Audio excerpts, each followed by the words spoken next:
Girls welcome back to my channel. তো তোমরা শেষ পর্যন্ত ভিডিওটা দেখবে আর আমার স্কিনের গ্লোটা ঠিক দেখবে।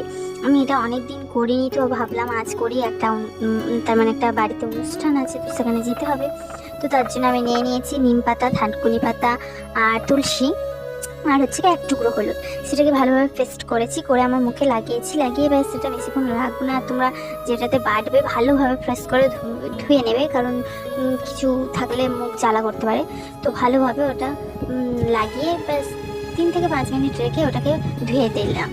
দিয়ে তারপরে নারকেল তেলের সাথে অ্যালোভেরা জেল ভালোভাবে মিক্স করে করে এরকম একটা ক্রিমের মতো হয়ে যাবে। তো সেটা তোমরা তোমাদের মুখের স্কিনে অ্যাপ্লাই করবে।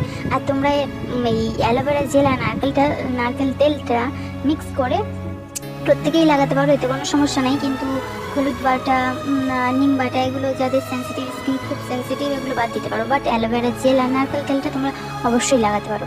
আর যাদের মুখে অতিরিক্ত পিম্পল, তারা নারকেল তেলটা অ্যাভয়েড করবে, অ্যালোভেরা জেলটা লাগাবে। আর এটা সত্যি বলতে তোমরা স্কিনের গ্লোটা তোমরা নিজেরাই দেখতে পাবে। দেখতেই পাচ্ছ আমার স্কিনের আগের আর এখনকার এটা। তো তোমরা, আমি বলবো অবশ্যই ট্রাই করো। তোমাদের স্কিনটা যে কিভাবে গ্লো হবে সেটা তোমরা আমাকে অবশ্যই বলতে পারবে। আর আমি হাতে ছিল বলে আমি সেটা ঠোঁটে লাগিয়ে নিচ্ছি, জাস্ট ঠোঁটটাও গ্লোয়িং হয়ে যাবে। আমি ভালোভাবে ঠোঁটে লাগিয়ে নিলাম। তো আজকের মতো টাটা। ভালো লাগলে একটা কমেন্ট করো।